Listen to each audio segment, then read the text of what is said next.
کا جو روزہ مجمار ہوا تھا 1215 ہجری میں، اس کی جب دوبارہ تعمیر کی گئی تھی تو اس کی تعمیر میں جتنی رقم خرچ ہوئی تھی وہ تمام ہندوستانیوں کی دی ہوئی تھی۔ یعنی اگر ہم یوں فکر کریں کہ امام حسین نے کہا کہ ہمیں کربلا سے ہند جانے دو، تو ایک مطلب تو یہ بھی ہے تو حسین سے جڑا ہے، ہندوستانوں کا تو حسین سے جڑا ہے، لیکن ابو طالب کے فکر میں بھی ہم یہ نہیں ہیں کہ انتظام کے بعد کئی صلوات پڑھنے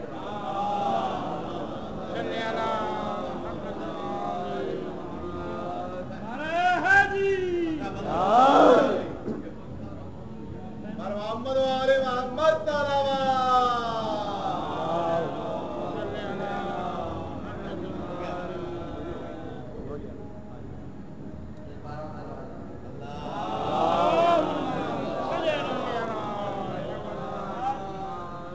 رسول کا تعلق ہندوستان سے کسی نہ کسی طریقے سے، وہ کبھی موقع ہوا تو بتاؤں گا۔ علی کا تعلق ہندوستان سے جا کے ملتا ہے، حسین کا تعلق ہندوستان سے ملتا ہے، امام صادق کا تعلق، امام زین العابدین کا تعلق ہندوستان سے ملتا ہے، امام جعفر صادق کا تعلق بھی ملتا ہے، اور جو آنے والا ہے پردے میں اس کا تعلق بھی ہندوستان سے ملتا ہے۔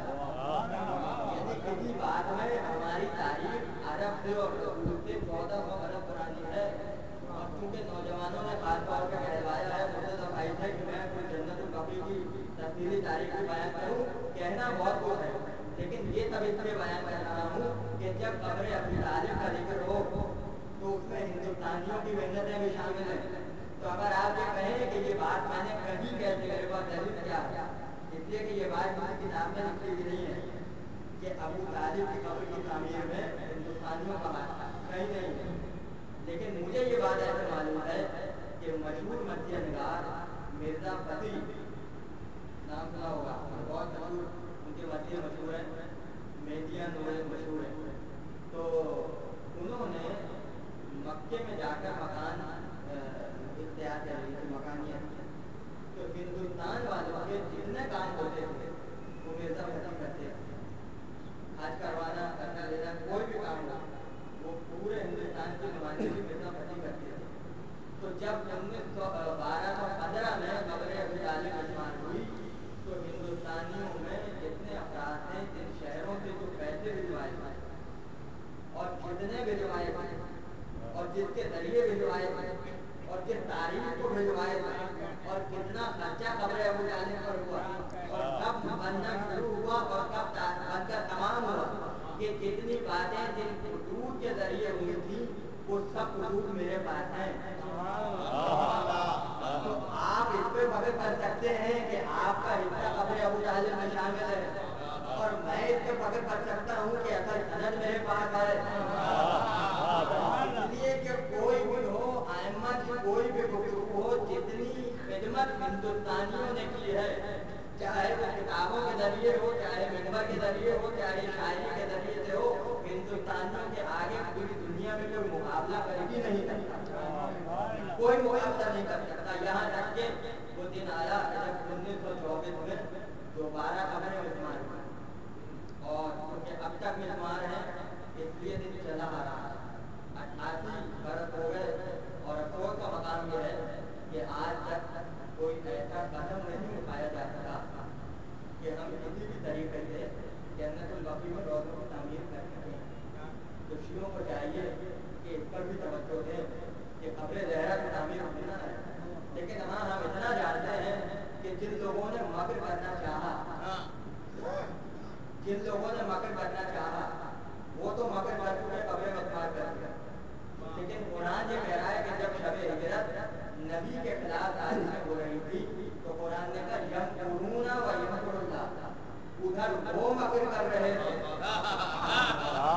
یمکرون ادھر وہ مکر کر رہے تھے، و یمکر اللہ ادھر خدا مکر کر رہا تھا، واللہ خیر الماکرین، خدا سے بڑا مکر کرنے والا کوئی نہیں ہے۔